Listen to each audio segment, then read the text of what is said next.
కల్వకుంట్ల తారక రామారావు డ్రామారావు పిచ్చి ముదిరి ఇంకా తెలంగాణ రాష్ట్రంలో వాళ్ళ నాయననే ముఖ్యమంత్రి వాళ్ళే అధికారంలో ఉన్నారని ఒక భ్రమలో మాట్లాడుతుండు.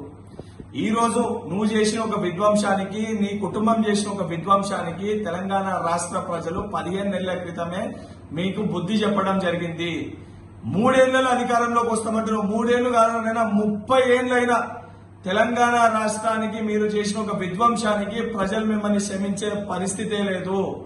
నీకు కవితకి హరీష్ రావుకి మధ్యలో ఉన్న ఒక అంతర్గత పోరుకి అసత్య ప్రచారాలు హైదరాబాద్ సెంట్రల్ యూనివర్సిటీ గురించి చేసి రాజకీయ లబ్ధి పొందే ప్రయత్నం నువ్వు చేస్తున్నావు. ప్రభుత్వ భూముల్ని ప్రైవేటు వ్యక్తులకి కట్టబెట్టిన చరిత్ర నీది, నీ కుటుంబానిది, నీ ప్రభుత్వానిది. ప్రభుత్వ భూముల్ని ప్రైవేటు వ్యక్తుల దగ్గరికి వెళ్లి తీసుకొచ్చిన చరిత్ర మా గౌరవ ముఖ్యమంత్రి రేవంత్ రెడ్డి గారిది, కాంగ్రెస్ ప్రభుత్వానికి.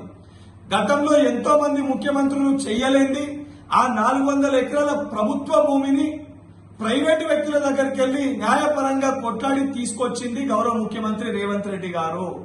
దాన్ని జీర్ణించుకోలేక, తట్టుకోలేక నీ పార్టీలో ఉన్న ఒక మంత్రివర్గంలో ఉన్న కొంతమంది మంత్రులు ఆనాటి మంత్రుల భూములు కూడా గుంజేసుకుంటున్న ఒక భయంతో, నీ కడుపు నిండలేని ఒక కడుపు మంటతోటి నోటికొచ్చినట్టు మాట్లాడుతున్నావు.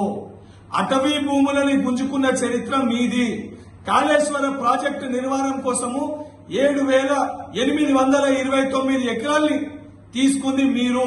ఇవన్నీ మర్చిపోయి నోటికొచ్చినట్టు మాట్లాడితే తెలంగాణ ప్రజలు, దాని వలన రేపు పొద్దున ఉద్యోగ అవకాశాలు రాబోయే యువకులు తెలంగాణ రాష్ట్రంకి వెళ్లి నిన్ను, నీ కుటుంబాన్ని రాళ్లతోటి తరిమికొట్టే పరిస్థితి వస్తుంది. కేటీఆర్, ఖబర్దార్.